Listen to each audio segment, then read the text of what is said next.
ജയിലിൽ കയറിയതിനു ശേഷം ജാസ്മിന് വട്ടായോ എന്നാണ് എല്ലാവരുടെയും ചോദ്യം. അതുപോലെയാണ് ജാസ്മിൻ ജയിലിന്റെ ഉള്ളിൽ നിന്ന് എല്ലാവരും പ്രൊവോക്ക് ചെയ്തിരുന്നത്. മെയിനായിട്ട് പ്രൊവോക്ക് ചെയ്തിരുന്നത് ജിൻഡോനെയും സിബിനെയും തന്നെയായിരുന്നു. അവരെ മാക്സിമം പ്രൊവോക്ക് ചെയ്തുകൊണ്ടിരിക്കുകയായിരുന്നു.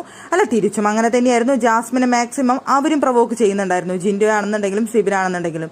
അവിടെ നമ്മുടെ അഭിഷേകം ഉണ്ടായിരുന്നു. അവരവിടെ ഇരുന്നോണ്ട് ഇങ്ങനെ ചിരിച്ചുകൊണ്ട് സംസാരിക്കുന്നുണ്ട്. പക്ഷേ ജാസ്മിന്റെ വിഷയമല്ലാത്ത രീതിയിൽ അവിടെ ഇരുന്ന് പല കാര്യങ്ങൾ, രാവണപ്രഭു സിനിമയുടെ കാര്യം, കൊല്ലം കണ്ടവൻ ഇല്ലം കാണണ്ട എന്നൊക്കെ പറഞ്ഞുകൊണ്ട് അവിടെ ഇന്ന് രഹസ്യമായിട്ട് സംസാരിക്കുകയാണ്. അപ്പൊ ജാസ്മിന് തോന്നുന്നത് ജാസ്മിനെ കുറിച്ച് കുറ്റം പറയുന്നു എന്നാണ്. അപ്പൊ ജാസ്മിൻ പറയുന്നുണ്ട്, ഉറക്കെ പറയാനുള്ള ധൈര്യം ഇല്ലടാ നിങ്ങൾക്ക്, മുഖത്ത് നോക്കി പറയടാ, ധൈര്യം ഉണ്ടെങ്കിൽ ഇങ്ങോട്ട് നോക്കി പറയടാ എന്നൊക്കെ പറയുന്നുണ്ട്. ജാസ്മിൻ വിളിച്ച് പറയുന്നുണ്ട്. പക്ഷെ ഇവർ സംസാരിക്കുന്നത് ജാസ്മിനെ കുറിച്ചായിരുന്നില്ല. ഇവര് കുറെ സിനിമയെ കുറിച്ച് ഇതൊക്കെ ഇങ്ങനെ കുറച്ചു നേരം സംസാരിച്ചു.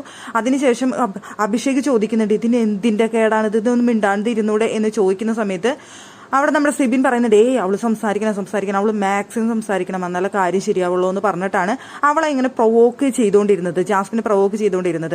ആ സമയത്ത് അവിടെ സിബിൻ പറയുന്നുണ്ട്, ഇവൾക്ക് 2 കൊടുത്താലോ, അതായത് കഴിക്കാൻ 2 പെഗ് കൊടുത്താലോ എല്ലാം പ്രശ്നം സോൾവ് ആവും തോന്നുന്നുണ്ട് എന്നുള്ള രീതിയിലും അവിടെ സിബിൻ പറയുന്നുണ്ട്. ഇവരെല്ലാവരും ഇരുന്ന് കൂട്ടച്ചിരിച്ചിരിക്കുന്നുണ്ട്. അല്ല, ജാസ്മിൻ ആകെ മെന്റലായ പോലെ മൊത്തം കിളി പറന്നു പോയ അവസ്ഥയിലായിരുന്നു ജാസ്മിൻ അവിടെ ഉണ്ടായിരുന്നത്. ആ തന്റെ കിളി മൊത്തം പോയേ എന്നുള്ള ലെവലാണ് ജാസ്മിൻ അവിടെ കിടന്ന് പെരുമാറുന്നുണ്ടായിരുന്നത്.